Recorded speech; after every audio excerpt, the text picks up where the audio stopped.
What's up, guys? Welcome to your 108th Android tutorial for the new Boston. And what we're going to do in this tutorial is we're going to create another file. We have one file called path, but we're going to create another one. And this will be actually from our edit text, so more specific way that they're going to save it. So we're just going to create another file, and we're going to call this one file name, something like that, or actual file, something like that. And then we're just going to say null to begin with. And then, what was our edit text called? Save file. So now we're just going to, within our actual save button, we're going to set this file up equal to basically our edit text. So we're going to create a string to kind of convert our edit text into a string. So we're going to say string F, I don't know, and we're going to get our edit text, which I just looked at and forgot already, called save file dot get text dot toString. Again, kind of just a quick review. And now what we're going to do is we're going to have that file basically equal our path that we set up, and then on top of that, because the path is kind of the folder it's going to be, within that folder we're going to reference basically our edit text as the specific file itself.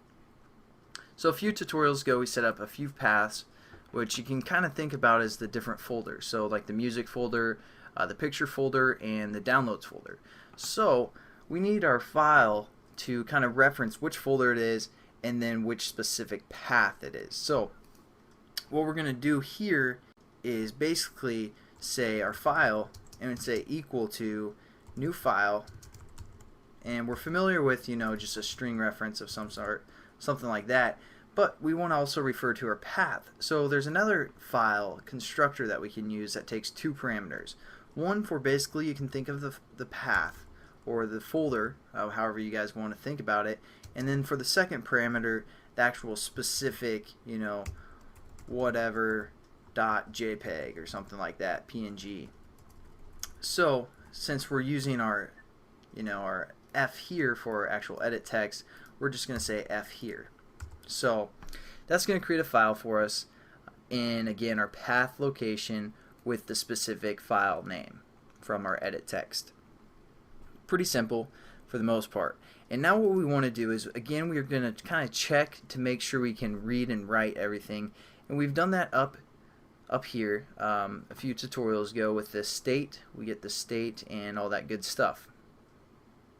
So what we're going to do is we're actually just going to say create a new method called check state, something like that, and it's going to say, hey, I don't know what that is, create method, and then we're just going to copy all this stuff here, or cut it I should say, and then paste it within that check state method that we just created, which is right here. So Control V, that's going to check everything, update both our edit text or our text views and also our Boolean values. So now what we can do within our save file again is make sure everything's can read and write. So whoops, we could either do that or we can just use our method that we just created. So we're just going to say check state, and that's going to update everything for us. And then we're just going to say if we can W, which is can read, equals can write, or I'm sorry, can write can equals can read equals true, we can read and write, right? And within here is where we're actually going to kind of do everything. So before we use file input streams and file output streams, but this time, since we actually have a file set up, we're just going to use InputStream and OutputStream. So what we're going to do is create an InputStream, InputStream called is equals, and we're just going to get a picture. We're going to save a picture no matter what file path we're using, whether it be the music, whatever. We're going to save a picture to that file. So if you guys download the application and use this activity, you might want to check your folders and see if there's actually a picture in there. So we're going to do get resources, which is going to refer to our resource folder, and then we're going to say open raw resources. I think we've done this before, and then just start whatever we want to save. So r.drawable dot let's say green ball. So that's our input stream, what we're going to save. Now we also need to create an output stream, and we're going to call this OS, and we're just going to say new file output stream,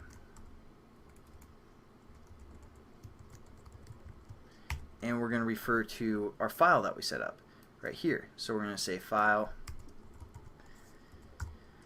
Then we just got to import both our file output stream and our file and our output stream.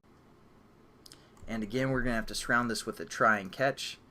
So let's open up our try brackets a little bit more and just throw our input stream in there as well.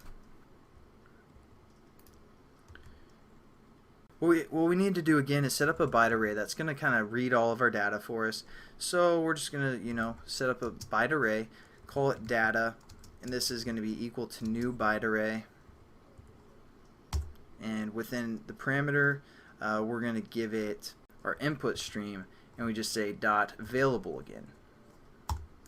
So nothing too new there. And it says we just need to add a catch clause to our surrounding try, so we're just going to click that. Adds the input output exception. And then what we need to do is we need to do our input stream dot read.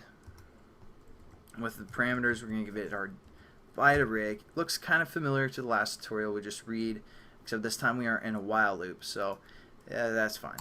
And we're also going to write it to our output stream, so we're going to say write, and we're going to write data, and then we just need to close both our input and our output stream. So just close and output stream close. And we're pretty much done. I mean, this is going to save a picture to one of our path files and to the specific location of our edit text.